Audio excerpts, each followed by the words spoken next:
নমস্কার, মায়ের রান্নাঘরে সবাইকে স্বাগত। আজ করব ভেন্ডি ভাজা, কিন্তু রসুন আর পেঁয়াজ দিয়ে। একটু অন্য রকম, হলুদ ছাড়া হবে রান্নাটা। তো আপনারা দেখুন, এই যে পেঁয়াজ রসুন নিয়েছিলাম আর ভেন্ডি এই যে নিয়েছি। একটু লম্বা লম্বা করে ভেন্ডিগুলোকে কেটেছি। এবারে কড়াই গরম হতে দিয়েছি। এবার একটু তেল দিয়ে নেব। খুব বেশি তেল লাগবে না, যতটা না মানে নেহাত ওই 2 চামচ মতো দিলেই যথেষ্ট। তেলটা গরম হয়ে গেছে। এবার প্রথমে কিন্তু রসুনগুলো কুচি করে নিয়েছি, সেগুলো দিয়ে দেবো। রসুনগুলো কুচি করে দিয়ে এবারে হালকা করে রসুনটা একটু ভাজা ভাজা হবে।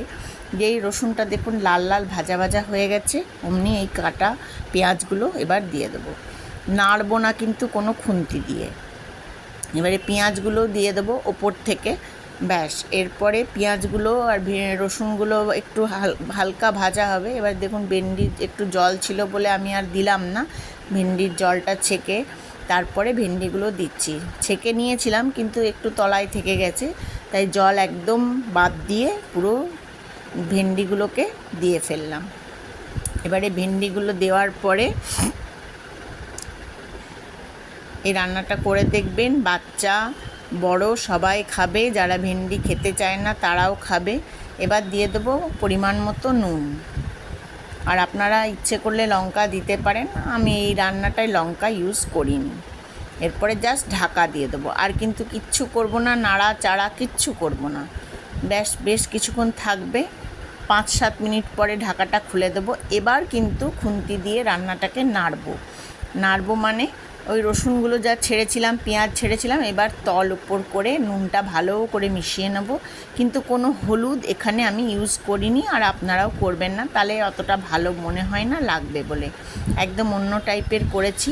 প্লেন রসুন পেঁয়াজ দিয়ে ভাজা ভেন্ডি রুটির সাথেও খেতে পারেন, ভাতের সাথেও খেতে পারেন, ভালো লাগবে।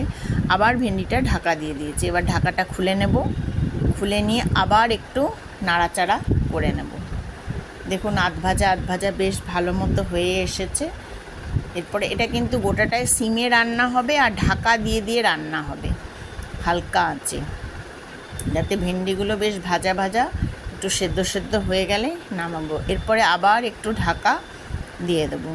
আর আপনারা একটু কমেন্ট করবেন, একটু লাইক করবেন, একটু সাবস্ক্রাইব করবেন, তাহলে আমিও একটু আনন্দ পাবো। কে কোথা থেকে দেখছেন সেটাও একটু জানাবেন। রান্নাগুলো ভালো লাগলে অবশ্যই কমেন্ট করবেন। দেখুন রান্নাটা হয়ে গেছে।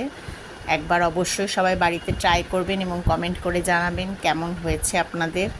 রান্নাটা করে দেখবেন, খুব ভালো লাগবে। ধন্যবাদ।